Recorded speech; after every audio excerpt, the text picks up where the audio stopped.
മൂന്നാർ ടൗണിലെ തിരക്കും ഗതാഗതക്കുരുക്കും ഫലപ്രദമായി പരിഹരിക്കാനുള്ള ശ്രമമാണ് നടത്തിവരുന്നത് എന്ന് ജില്ലാ കളക്ടർ വി വിഘ്നേശ്വരി. മൂന്നാറിലെ അനധികൃത വഴിയോര വിൽപ്പനശാലകൾക്കെതിരെ നടപടി സ്വീകരിക്കാൻ പ്രത്യേക ടാസ്ക് ഫോഴ്സിനെ നിയമിക്കും. ഒഴിപ്പിക്കപ്പെടുന്ന അർഹരായവരുടെ പുനരധിവാസത്തിന് ഇടപെടൽ നടത്തും. മുമ്പ് നിർമ്മിക്കാൻ ലക്ഷ്യമിട്ടിരുന്ന ഫ്ലൈ ഓവറിന്റെ കാര്യത്തിൽ ഇടപെടൽ നടത്തുമെന്നും ജില്ലാ കളക്ടർ മൂന്നാറിൽ വ്യക്തമാക്കി.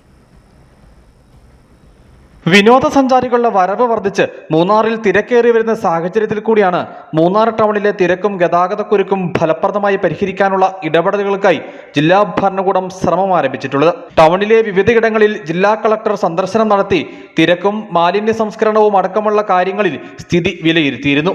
മൂന്നാർ ടൗണിലെ തിരക്കും ഗതാഗതക്കുരുക്കും ഫലപ്രദമായി പരിഹരിക്കാനുള്ള ശ്രമമാണ് നടത്തിവരുന്നതെന്ന് ജില്ലാ കളക്ടർ വി വിഘ്നേശ്വരി പറഞ്ഞു.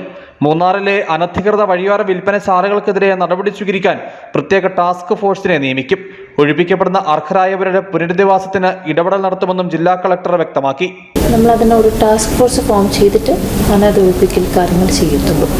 അതെ, സോ നമുക്ക് ഇപ്പോൾ എല്ലാവർക്കും അറിയാം, മൂന്നാർക്ക് വന്നാൽ വരുന്ന ടൂറിസ്റ്റ് ആവട്ടെ ഇല്ലെങ്കിൽ ഇവിടെയുള്ള നിവാസികൾക്ക് തന്നെ ഒരു 2 മണിക്കൂർ 3 മണിക്കൂർ കുടുങ്ങേണ്ടി വരുന്നുണ്ട്.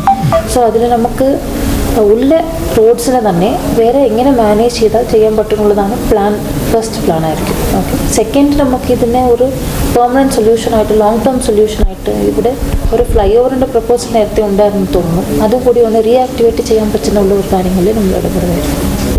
അവരെ ഒഴിപ്പിച്ചാലും അവർക്ക് ഒരു റീഹാബിലിറ്റേഷനുള്ള സാഹചര്യവും ഒരുക്കി കൊടുക്കും. അർഹത ഉള്ളവർക്കും ലൈവ്ലിഹുഡ് ബാധിക്കാതെ. മുമ്പ് നിർമ്മിക്കാൻ ലക്ഷ്യമിട്ടിരുന്ന ഫ്ലൈ ഓവറിന്റെ കാര്യത്തിൽ ഇടപെടൽ നടത്തുമെന്നും ജില്ലാ കളക്ടർ മൂന്നാറിൽ അറിയിച്ചു. മൂന്നാറിലെ അനധികൃത വഴിയോര വിൽപ്പനശാലകളുടെ കാര്യത്തിൽ ഇടപെടൽ നടത്തുന്നത് സംബന്ധിച്ച് കഴിഞ്ഞ ദിവസം ചില കോടതി നിർദ്ദേശങ്ങൾ ഉണ്ടായിരുന്നു. ഈ സാഹചര്യത്തിൽ കൂടിയാണ് ജില്ലാ കളക്ടറുടെ പ്രതികരണം ഉണ്ടായിട്ടുള്ളത്. മൂന്നാറിലെ ഫലപ്രദമായ മാലിന്യ സംസ്കരണത്തിന് വേണ്ടുന്ന പദ്ധതികളുമായി മുമ്പോട്ട് പോകുകയാണെന്ന് കഴിഞ്ഞ ദിവസം ജില്ലാ ഭരണകൂടം വ്യക്തമാക്കിയിരുന്നു. News bureau, Adimali.